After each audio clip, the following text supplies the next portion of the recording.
Muy bien, ya estamos de regreso, como lo habíamos anunciado. Estamos con el doctor Pedro Cateriano, es canciller de la República del gobierno peruano. Doctor Cateriano, muy buenos días, bienvenido al programa. Buenos días, encantado de estar con ustedes. Dos no- No he sido canciller, Es soy Premier. Premier, Es Premier. Premier. Lo que pasa es que acabamos de estar con el doctor Luis González Posada, es canciller de la República. Sí, se confundió. sí, pero no me confunda. ¿Ah? Disculpe, En este caso menos. disculpe.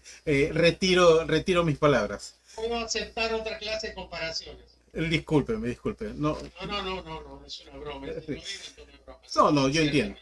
No entiendo. Bueno, dos noticias importantes. Continúa el bombardeo en la zona de Israel y en Gaza. Una cosa lamentable. Estamos viendo imágenes en vivo que difícil de describirlo. Por otro lado, Willax acaba de publicar una información que estamos corroborando, que aparentemente el señor Cerrón se encuentra en la ciudad de Bolivia, se ha fugado a esa zona por la frontera. Pero bueno, eso lo vamos a ir desarrollando en transcurso del día. Doctor Cateriano, yo quiero llevarlo un poco sobre la experiencia que usted tiene cuando ha sido Premier de la República y entiende cómo funciona el Estado y estos acciones que se hacen en coordinación con el Congreso. Hoy por hoy el Congreso es una institución que tiene una aprobación del 6-7%. Tenemos una congresista que es la tercera vicepresidenta que está involucrada en hechos lamentables en el aspecto moral y quién sabe que por ahí también alguna responsabilidad judicial, policial, por estar participando en un hecho donde una persona ha fallecido que también se dedicaba a trabajar en el despacho de ella o alrededor de ella. Y está corriendo las firmas para una censura. El desprestigio del Congreso ha llegado a tal nivel, doctor Cateriano, que hoy tenemos que conversar sobre este tema de una congresista que se en una fiesta donde un colega de ella en la misma mesa había fallecido el día anterior. ¿Hasta dónde podría llegar ya el nivel de desprestigio de una institución, el primer poder del Estado, doctor Clariano? ¿Cuál es su análisis? Bueno, yo creo que el proceso de degradación es continuo y no hay propósito de enmienda. Eso es lo más peligroso, ¿no? Lo hemos visto desde la elección del presidente Soto. Y ya esto es la continuación, pero ya a unos niveles inimaginables, ¿no? Y ya es casi común para defender a un congresista señalar que tiene la presunción de inocencia. Ese es el argumento más reiterado que emplean los propios parlamentarios, ¿no? Y Claro. esto prueba, pues, el nivel de escalabro monumental en que se encuentra el Parlamento y de otro La lado, control, ¿no?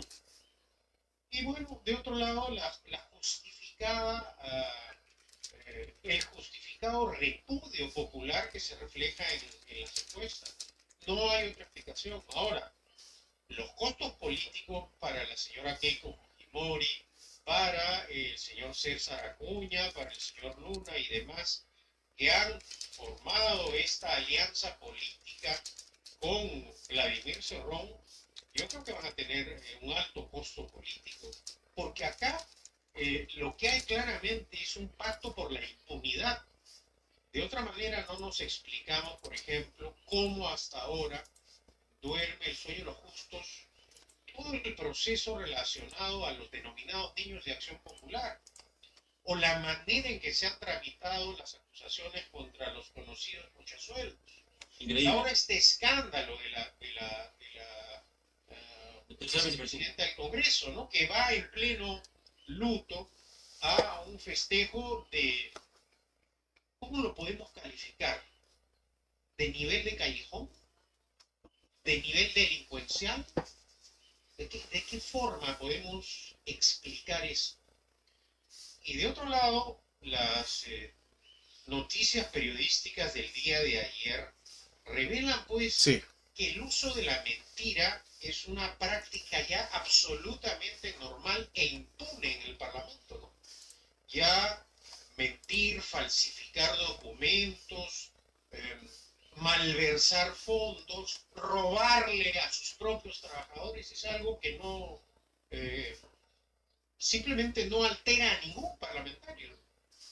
Pero, y, pero vamos a seguir en este proceso de desprestigio de una institución que tiene un papel histórico importante en nuestro país y nadie, ni, o sea, ni los actores civiles y políticos, estamos adormitados en esta situación o nos estamos acostumbrando, doctor Cateriano. Yo creo un poco de las dos cosas, porque son tan seguidos los escándalos que cometen, y hay que decirlo también, los actos delictivos que cometen los parlamentarios, que ya hay una especie de adormecimiento ciudadano respecto a lo que viene ocurriendo. Y por supuesto el silencio cómplice del gobierno, de la señora Boluarte y del gobierno que preside, que frente a esta clase de actos simplemente se pone de perfil y le da el gusto en todo lo que quiere hacer el Parlamento, ¿no? Un caso delicado, ¿no? Y grave. El Estado peruano tiene una posición oficial respecto a la guerra entre Rusia y Ucrania. Y muy sueltos de huesos, un grupo de parlamentarios se va simplemente a Rusia y no les pasa nada. Exacto. Mintiendo, tergiversando los hechos, tratando de justificarlo. De por becas, ¿no? O sea, algo Todo así, ¿no? es decir, no hay una, no aciertan en una. Y ya nos hemos acostumbrado a este nivel de escándalo que parece normal la presidencia del señor Soto como presidente del Congreso. Entonces, acá ciertamente hay un hecho grave, ¿no? Estamos ante una situación crítica. Así es. Fred. Sobre todo también porque, como usted dice, el desprestigio del Congreso, del Ejecutivo, lo que ha ocurrido también con Rogelio Murú, con lo que ha pasado con Soto. O sea, si la cabeza del Congreso pues es un estafador, ¿qué podemos pensar de las otras personas que están alrededor? Es algo lamentable que se normaliza. Y de otro lado parece que la fórmula que tienen en el Congreso es de mandar de viaje a los señores parlamentarios, ¿no? El señor Los premios. sí, pues, de repente un mochasueldo en Londres, el otro en París, el otro en Moscú. Bueno, parece que esa es la práctica que usa esta mesa directiva para contentar y tranquilizar a los señores parlamentarios. Mientras tanto, la impunidad continúa. Fred, Sobre todo, antes de darle pase a mi colega Percy, y sobre todo algo que también mencionaba Percy al inicio, ¿no?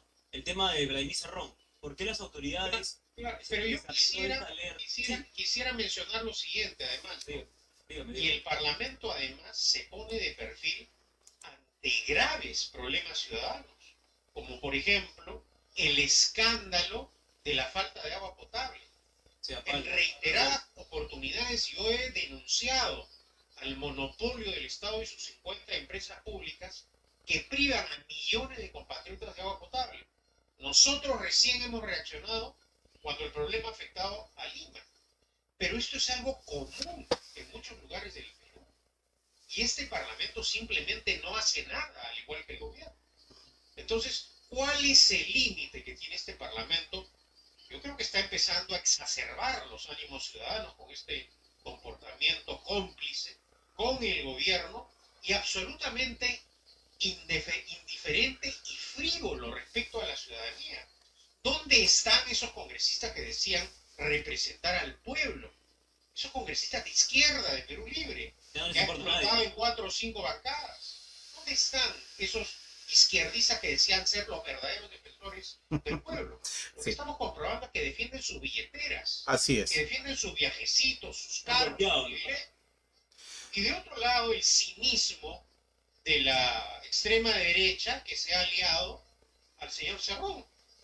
Y en la práctica estamos viendo ya sorpresivas declaraciones como la de Mulder o la señora Osterling, tratando de decir algo que es falso, que el Poder Judicial y el Ministerio Público actúan de acuerdo a directivas políticas.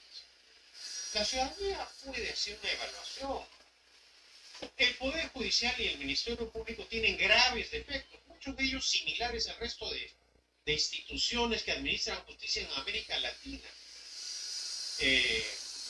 Jueces y fiscales irresponsables, negligentes, pero que el Poder Judicial y el Ministerio Público actúan en base a directivas políticas. ¿Cómo han administrado justicia? Sin sesgo político. A la hora de la corrupción han sido sometidos a la acción de la justicia autoridades o dirigentes de izquierda, de centro, de derecha. Esa es la verdad de los hechos.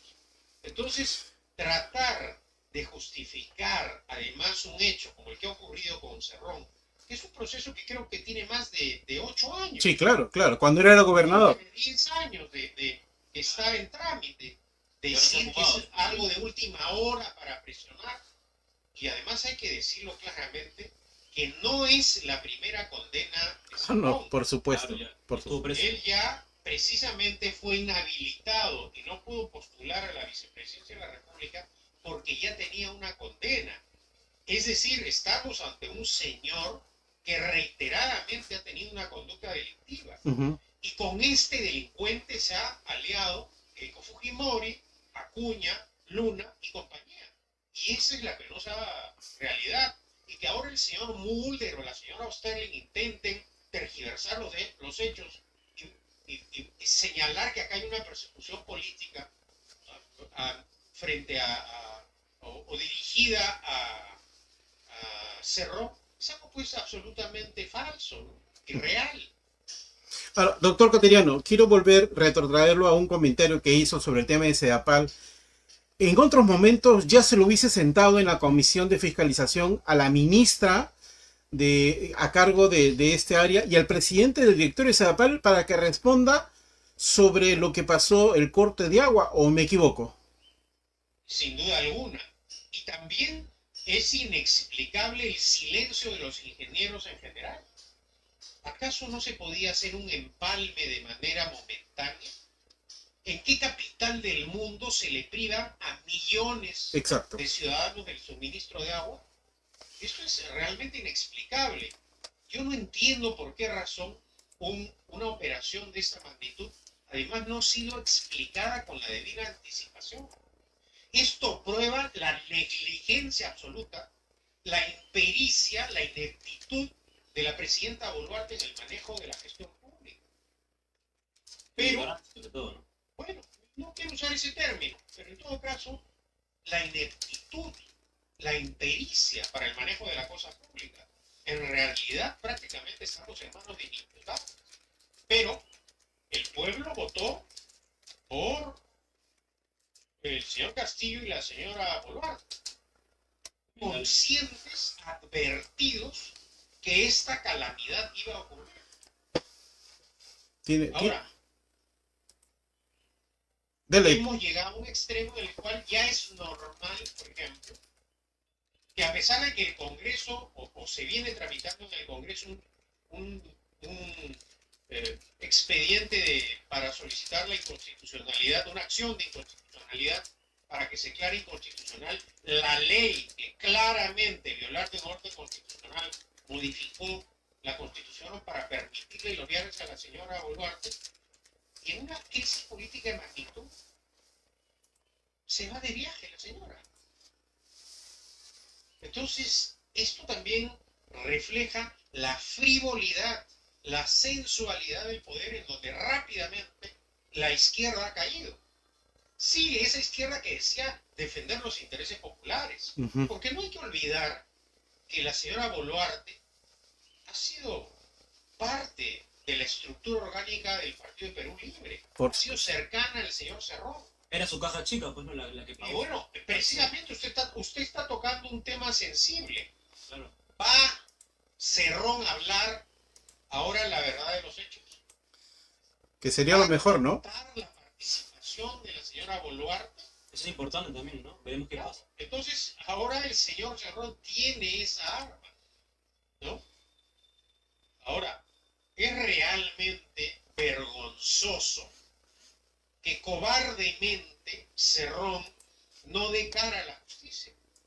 Porque cuando estaba en el poder, usaba con facilidad el insulto, el agravio, la amenaza. Pero cuando un fiscal o juez emite una resolución, lo que corresponde es acatar la resolución judicial. No recurrir a métodos que la izquierda condenó cuando se trató de otros dirigentes políticos que también huyeron de la acción de la justicia. Porque en esto hay que ser claros. En esta experiencia de pedidos de asilo, huidas, prófugos, vergonzosamente tenemos experiencia. La izquierda siempre criticó a los contumaces. Y hoy día la izquierda imita esa conducta delictiva que practicaron otros de huir de la acción de la justicia. Esa es la pura verdad, esa es la cruda realidad. Eso es lo que estamos viviendo. Entonces, ¿de qué izquierda se trata? ¿Dónde está la señora Verónica Mendoza? ¿Dónde está la señora Mirta Vázquez? ¿Dónde están? ¿Dónde está el señor? ¿Dónde está el señor Bellido? ¿Dónde están ellos exigiendo que se entregue a la justicia del señor Cerrón? ¿En dónde están? ¿En dónde está el señor Franque? Pedro Franque, sí, sí, sí. Bueno, ¿en dónde están? ¿En dónde están?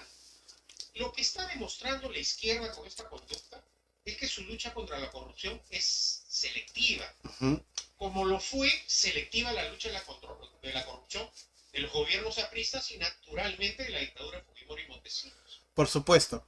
Ahora, la lucha contra la corrupción no debe ser selectiva, debe aplicarse la ley. Y eso es lo que no entienden algunos. así, pero ¿Y por qué soy severo en este juicio? Porque uno de los grandes problemas del país es la corrupción. sí, sí, sí. Yo coincido con usted, doctor Cateriano, porque el peor cáncer para el desarrollo de nuestra sociedad es la corrupción. Vayamos solamente del Ministerio de Vivienda y Construcción. Este ejemplo del problema del agua, Sedapal dejó de invertir 12.6 millones de soles en obras de infraestructura y en este país no pasa nada. Nadie levanta un dedo, ni izquierda ni de derecha.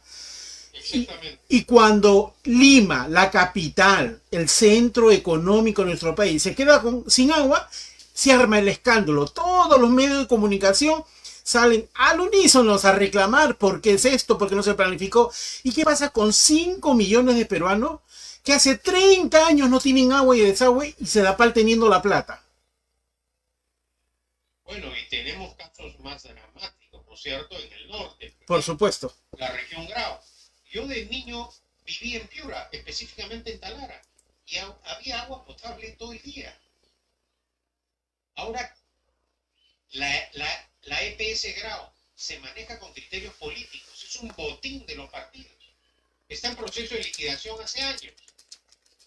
Pero en Paita, en Sullana, en Talara, no hay agua. O el caso dramático de Juliaca, con 5 empresas públicas. Y en pleno siglo XXI, una ciudad de la importancia de Juliaca no tiene agua potable. Pero lo dramático de esto es que insistimos en lo mismo. No, hay que fortalecer la empresa pública. No, el problema es darle agua a la gente. Hay que poner énfasis en la gente que no tiene agua. Y eso pasó gobierno tras gobierno, ¿no? Lamentablemente, ¿no? No hay una solución, ¿no? Y no hay una solución. Y el problema, conforme pasan los años, se agrava. Entonces, la gente con justificada razón protesta. Si nosotros con 2 o 3 días en los cuales se nos ha cortado el agua, hemos vivido problemas en diariamente, en lo que constituye algo normal, somos indiferentes ante el drama nacional de 3,5 millones de compatriotas que no tienen agua potable, y que si le sumamos a eso a los que no tienen saneamiento ni servicio, son cerca de 10 millones de compatriotas. Es decir, es una situación de niveles indignos, humanamente hablando, ¿no? Además, eso constituye un grave delito no sé si decirlo de lesa humanidad, pero el agua es un hecho fundamental para la vida diaria. Nos podemos quedar sin luz, nos podemos quedar sin internet, sin transporte público, pero sin agua Las Naciones Bueno, Unidas estableció que esto es sin inhumano. duda alguna es una violación sistemática de los derechos humanos que comete el Estado peruano, pero sin ninguna duda. Y acá hay sectores que solo critican selectivamente también la violación de los derechos humanos. Y cuando hay una ineficacia del Estado por prejuicios ideológicos y políticos de aquellos que defienden ciegamente la actividad empresarial del Estado, guardan silencio frente a esta escandalosa violación de los derechos humanos de millones de compatriotas. Así Esto es. es inaceptable, vergonzoso y condenable. Indudablemente. Ahora, doctor Cateriano, para cerrar ya esta parte de la entrevista, creo que como sociedad tenemos una responsabilidad en cara a las próximas elecciones, así sean en un año o el 2026. Tenemos una responsabilidad de no cometer los mismos errores que hemos cometido hoy en elegir personas que luego decimos no los representa, o pedir a una presidenta que renuncie porque es una traidora y tantas cosas que dice un sector de la población. Hoy tenemos una responsabilidad, los actores políticos, los medios de comunicación y la sociedad civil, en promover que la ciudadanía elija bien a sus autoridades, que por lo menos lo conozcan, que sepan qué antecedentes tiene, quién es la persona, va a trabajar o no va a trabajar. No sé qué opinas tú. No sé qué día, pero Bueno, usted. eso es fundamental, es decir, eh, y no es además algo que, digamos, de sorpresa ha ocurrido con el golpista y corrupto Castillo. Ya esto es algo como cíclico. Y no solo son elecciones a nivel de gobierno nacional, lo vemos en los gobiernos regionales también. Cómo acaban, por ejemplo, muchos gobernadores detenidos o destituidos de sus cargos, Así es. embarrados por escándalos de corrupción. Y precisamente en zonas abandonadas, como Puno, Cajamarca, ¿no? Entonces, si nosotros continuamos de otro lado con conductas políticas irracionales, como por ejemplo bloquear la inversión, no van a haber recursos económicos para solucionar los problemas. Todas las demandas, la mayoría son absolutamente justas, pero para solucionar esos problemas, ciertamente hay que generar riqueza. La riqueza la traen las inversiones y las inversiones generan empleo. Mientras el país se dé el lujo de mantener bajo tierra el gas, porque en un momento en que el mundo necesita gas, nosotros nos damos el lujo de mantenerlo bajo tierra en Cusco. Sí, sí, claro. Así como hace años, no sé si ustedes se acuerdan, el Cusco tenía un alcalde que se llamaba Daniel Estrada. Sí, claro, sí, recuerdo. Que lideró durante cerca de más de 20 años la oposición al gas de camisea.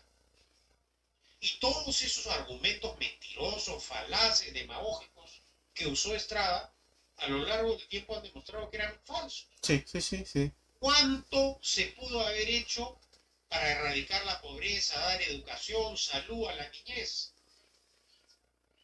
Pero impunemente quedó desde el punto de vista político esa responsabilidad de Estrada y sus camaradas de entonces. Por supuesto. Entonces también tiene que haber una campaña explicativa, ilustrativa de lo que se puede hacer. Somos un país con muchas posibilidades para salir de esta situación. Pero primero, respetar el orden constitucional. Si no respetamos la Constitución, vamos a continuar en este caos. Se advirtió en todos los tonos que usar la vacancia por incapacidad moral permanente con fines políticos para cargarse a Kuczynski iba a abrir el camino a la anarquía política. Lamentablemente el tiempo ha pasado y estamos viviendo la etapa republicana más inestable de nuestra historia. Así es, así es. Ya no con numerosos gabinetes. Pasan por los gabinetes de personas que ya ni siquiera nos acordamos de sus nombres. Sí, sino sí. con una alta rotación de presidentes nunca vivida en nuestra historia. Sí, sí. ¿Y eso qué ha ocasionado? Atraso, aumento de la anemia, desempleo, parálisis de las inversiones nacionales y extranjeras, inseguridad ciudadana, la delincuencia.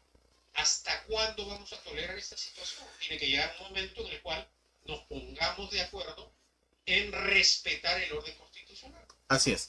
Percy, si me permite solo para añadir algo, ya no es una pregunta, es un comentario. Aparte de la responsabilidad de la votación, de los gobiernos, hay también otro gran problema que quería añadir, que es la culpa que tienen los partidos políticos que hace tiempo han perdido esta institucionalidad al poner a personas que no dan la talla, al no poner los filtros correspondientes y sobre todo pues al permitir que cualquier persona que no tiene los valores del partido pueda inscribirse y alinearse o aliarse con otros partidos. Ese era mi último comentario. Coincido plenamente y además partidos ya hemos visto en distintas modalidades, vientres de alquiler, de propiedad de una persona, que están al servicio de intereses subalternos y no del interés nacional. Ok, pero no hay que llamarlo partido. Esta es una organización que vende los escaños para más adelante tomar réditos políticos sobre esa posición que tiene. Porque eso no es un partido, por favor. Un partido es donde se hace política interna, se capacita a la gente y los mejores cuadros son los que salen. Hoy lo que tenemos son organizaciones con fines particulares. Esa es mi opinión. Exactamente. Coincido también. Doctor Cateriano, muchísimas gracias. Que tengan un estupendo día. Espero tener una otra oportunidad para seguir analizando. Nos vemos. Hasta mañana. Cuídense. Un abrazo, doctor. Muchas gracias.